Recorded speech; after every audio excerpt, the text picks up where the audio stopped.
Ahojte priatelia, dnes vám ukážem, ako povoliť rodinné zdieľanie na Steame. Otvoríme Steam, klikneme na Steam, nastavenia, potom na rodina, spravovať rodinnú skupinu a pozvať používateľa.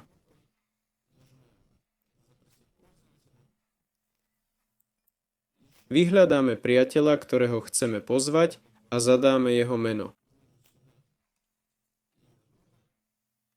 Pozveme ho ako dieťa. Teraz v účte pozvanej osoby sa objaví pozvánka. Klikneme na prijať. Vstúpili sme do skupiny. Teraz môžeme zdieľať hry v skupine.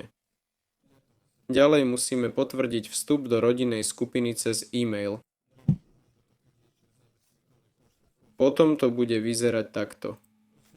Tu už môžeme zdieľať knižnicu. V knižnici nájdeme hry, ktoré môžeme hrať spolu. To je všetko, ďakujem za pozornosť. Lajkujte a odoberajte kanál. Bol to Godík, prajem všetkým pekný deň a veľa šťastia. Dovidenia.